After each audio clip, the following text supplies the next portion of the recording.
Assalamualaikum warahmatullahi wabarakatuh. Teman-teman beriman, selamat berjumpa kembali di kanal YouTube Jejak Teladan. Jejak Teladan kali ini merupakan salah satu bagian dari perjalanan hidup seorang Zaid bin Tsabit, penulis wahyu dan pencinta ilmu. Bagaimana kisahnya? Mari kita simak di video ini. Zaid bin Tsabit adalah seorang anak kaum Ansor yang ingin ikut berperang menyertai Rasulullah Shallallahu Alaihi Wasallam, namun ditolak beliau karena usianya masih terlalu muda.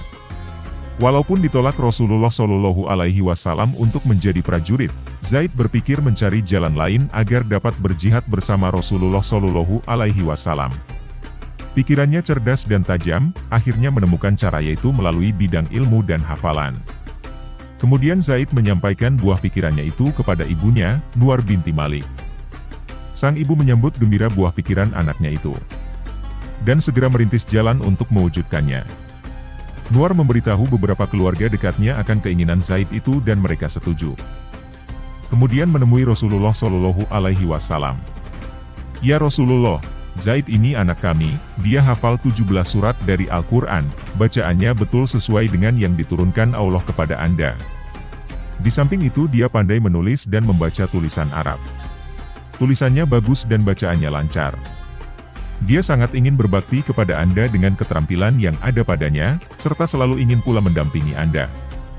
Jika Anda menghendaki, silakan mendengarkan bacaannya.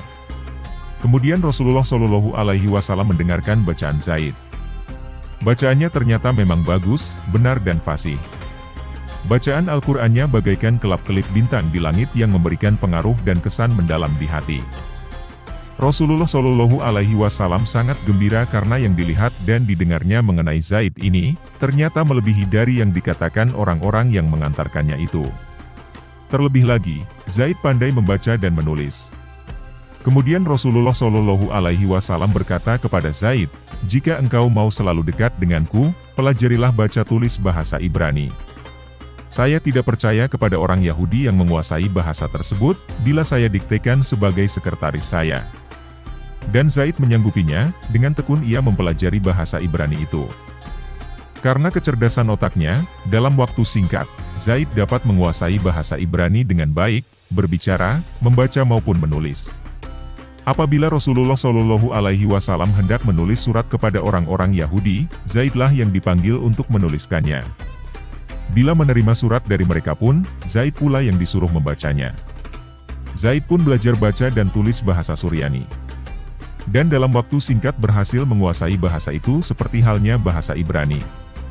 Sejak saat itulah, di usia yang masih muda, Zaid bin Tsabit dijadikan Rasulullah Shallallahu Alaihi Wasallam sebagai penerjemah kedua bahasa tersebut. Zaid bin Tsabit tidak hanya tampil sebagai penerjemah saja, akan tetapi ia juga menjadi penulis wahyu dari Allah Subhanahu wa Ta'ala. Apabila wahyu turun, Rasulullah Shallallahu Alaihi Wasallam memanggil Zaid, kemudian dibacakan kepadanya dan Rasulullah menyuruh Zaid untuk menuliskan wahyu tersebut. Zaid bin Tsabit menulis Al-Quran didiktekan langsung dari Rasulullah Shallallahu Alaihi Wasallam, secara bertahap sesuai dengan turunnya ayat. Karena itulah Zaid bin Tsabit menjadi rujukan pertama umat Islam, bertanya tentang Al-Quran setelah Rasulullah Shallallahu Alaihi Wasallam wafat. Zaid menjadi ketua kelompok yang ditugaskan menghimpun Al-Quran pada masa pemerintahan Abu Bakar As-Siddiq. Dan Zaid pula yang menjadi ketua tim penyusun mushaf di zaman pemerintahan Utsman bin Affan. Zaid pun pernah memberi jalan keluar saat terjadi kebuntuan saat kaum muslimin berbeda pendapat tentang pengganti Rasulullah Shallallahu Alaihi Wasallam sesudah beliau wafat. Kaum muhajirin berkata, pihak kami lebih berhak menjadi khalifah. Dan sebagian kaum Ansor berkata, kamilah yang lebih pantas. Karena perbedaan pendapat inilah, hampir terjadi perpecahan di kalangan kaum muslimin pada saat itu. Padahal jenazah Rasulullah Shallallahu Alaihi Wasallam masih terbaring belum dimakamkan. Hanya kalimat-kalimat mutiara yang bergemerlapan dengan sinar Al-Quran mengubur bencana itu, dan menyinari jalan keluar dari jalan buntu. Kalimat-kalimat itu keluar dari mulut Zaid bin Tsabit. Dia berucap di hadapan kaumnya, orang-orang Ansor. Wahai kaum Ansor, sesungguhnya Rasulullah adalah orang muhajirin, karena itu sepantasnya lah pengganti beliau adalah orang muhajirin pula. Kita adalah kaum Ansor, pembantu-pembantu Rasulullah. Maka sepantasnya pulalah kita kaum Ansor, menjadi pembantu bagi pengganti beliau atau khalifahnya sesudah Rasulullah wafat. Dan memperkuat kedudukan khalifah dalam menegakkan agama Islam. Setelah berucap itu, Zaid bin Sabit mengulurkan tangannya kepada Abu Bakar As-Siddiq seraya berkata, "Inilah khalifah kalian, baiatlah dia." Keunggulan dan kedalaman pemahaman Zaid bin Sabit mengenai Al-Quran telah mengangkatnya menjadi penasehat kaum muslimin. Para khalifah senantiasa bermusyawarah dengan Zaid dalam perkara-perkara sulit. Masyarakat umum selalu minta fatwanya tentang hal-hal yang muskil, terutama tentang hukum warisan. Pada saat itu belum ada di antara kaum muslimin yang lebih mahir membagi warisan selain Zaid bin Sabit. Wallahu a'lam bishawab. Semoga Allah Subhanahu wa Ta'ala menempatkan Zaid bin Sabit pada tempat yang terbaik di sisinya. Amin. Teman-teman beriman, sekian jejak teladan kali ini, semoga dapat diambil hikmah dan pelajaran serta dapat kita amalkan juga dalam mengisi kehidupan di dunia ini.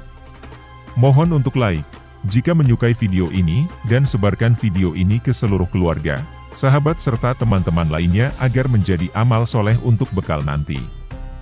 Dan jangan lupa, untuk subscribe kanal YouTube ini. Terima kasih dan sampai jumpa lagi di video jejak teladan lainnya. Assalamualaikum warahmatullahi wabarakatuh.